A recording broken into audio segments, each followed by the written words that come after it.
you must have been distracted at the door or something. She got Well, out. when somebody came through the door. Yeah. Okay. Yeah, and then the screen door was left open, and I didn't close the door, not thinking the screen door wasn't closed, and then she was gone. Bolted. Yeah, and she ran all the way onto the main street. Yeah, like across the street. This street. Yeah. Which This people. one? Yeah, which people. Yes. Oh People my go gosh. flying So down were you there. guys, were you guys just chasing her around? No, because we were like, okay, don't chase her. Okay. So we're like, let's get treats, and Right. and I was yelling, and he I got my older dog and I put her on the leash and we Okay. walked out there. and then I was telling him, remember, sound happy. Yes, good. I know it's so hard. And I just want to, So how long was she gone for? Come here, baby. 5-10 minutes.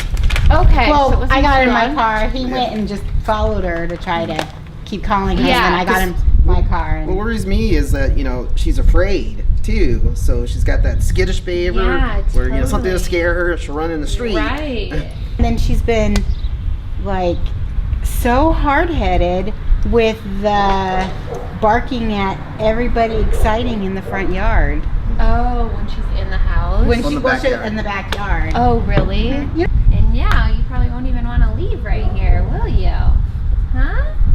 You can even teach it like here if she's going to want to go anywhere. But like a wait at the door to just totally like desensitize her of that front door opening as well. When she sees that door open, it's like one track mind, Right. wanting That's to go usually out. what I do with her. You do? Do you wait at the door? Does she try to go towards it? No. She does good? Mhm. Okay, perfect. Like a stay when the door's opening? Yeah, I mean she's standing there, she's not sitting, but yeah. Oh, okay. And I leave the door open and I'll stand up, in front of the door. And Yeah. She usually doesn't, but I guess since she was distracted, Yeah. Okay. Give her a total command, like a go to a certain spot and sit. Okay. When that door opens, to switch her natural instinct of door opening means I have to bolt. Right. To door opening means I go and sit in this spot.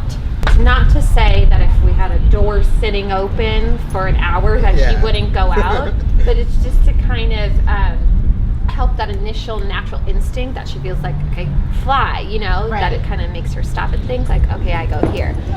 She's like, I'm gonna just continue barking at the neighbors while I'm staring at them in the backyard, and just gonna keep barking at Is that a them. new behavior? Well, no, I mean she's always been Barking at them? But it's like we try to bring her in and distract her, so that she knows it's fine to be out there and paying attention. But That was the other thing. That was the treats that we bought her. And at first she wanted them, and now she doesn't. Now she's being picky about it. Yep, that's what she does.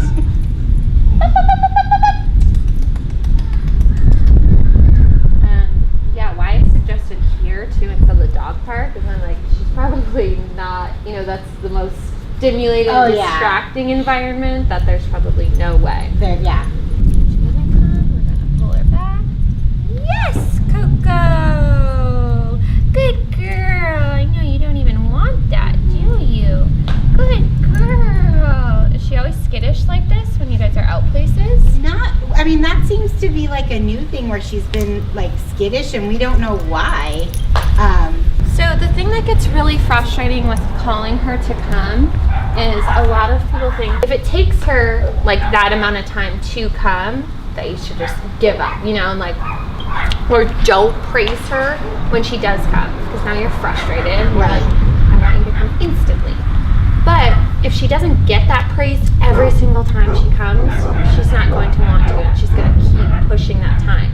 So you have to be patient.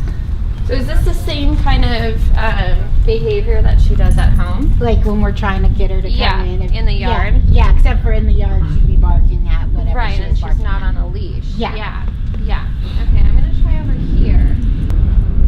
Coco.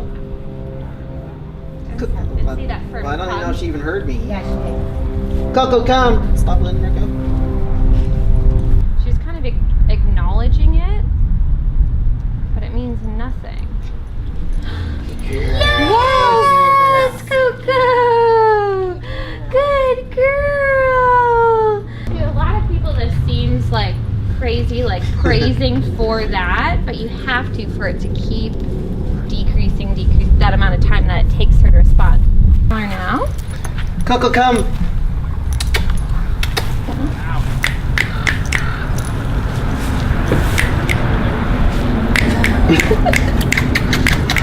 yes, good girl, Coco, yay!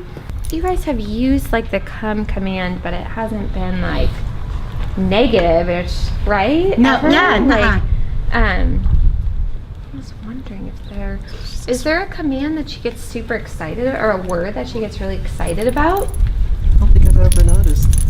Like some dogs are crazy over like food, walk, you know. I know. I mean, it's like she's just really mellow, but like if she's at the house or on her own, whatever, she's just a crazy. But you know, you get her out, and she just gets so stubborn and hard-headed. Yeah, it's just totally. Well, this is good practice. Some of the times when she looks back, most of the time she'll look at you and then go out. So it's going to be about giving her no other option when she does look at you. You know, and especially because I have her on the leash. Right. So when you're looking, that's your only option. You don't have the option to look and be like, oh, what's going to be a better choice? I think I'll go like stroll around over here. I've seen you before. Yeah. So it's going to definitely be like working with her right here, like, nope, direct her. And a lot of people think with like directing that when she is on her own, she's not going to do it. But once you have a solid base of just directing, it becomes so routine to them that even without the leash, that's what she'll end up doing.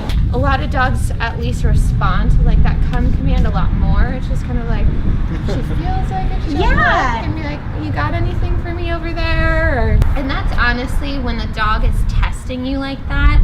Like it sounds like that kind of honeymoon phase and then the testing phase. It's like these new things are introduced, and it typically happens with puppies. Like in the beginning when they come home, they want to listen to you right away, so they get everything right away. And then I really have people like call me during this kind of phase when they learn everything, when they're like trying to test, you know. Well, what happens if I don't respond to that? As long as you stay strict to everything, she's going to come around. Coco. Yes, good girl. And the thing is too, why I'm saying call before here is because she gets really intent on sniffing in the grass. So the longer that she's zoning out too and sniffing the grass, the harder it's going to be to get her to come. Okay. So you have to kind of break it up in pieces. Good girl. Good job. Good girl. Okay, we'll do a little more. Call her now. Coco, come. Yes! Good girl. Good girl. Yeah, you can just see the different state she's in than last time. Like last time, incredibly focused on us and our commands, and now it's just like, I'll just back and nice, but I'm looking elsewhere.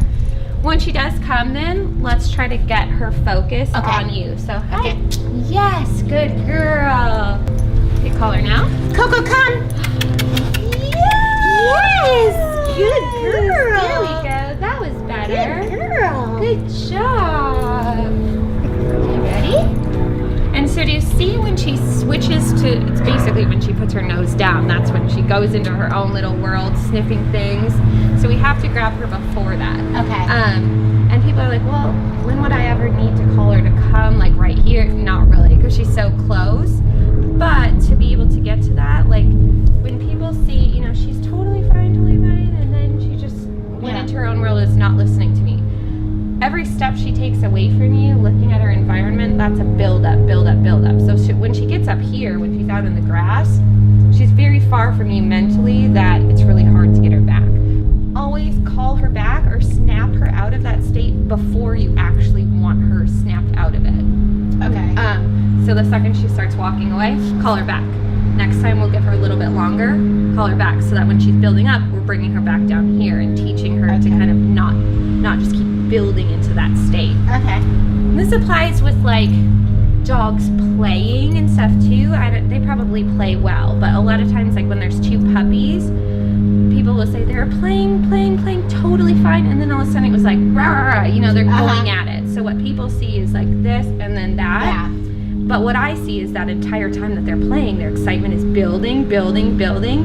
So to ensure that it doesn't get to that state, you want to call them out of it when it looks like they're playing totally fine.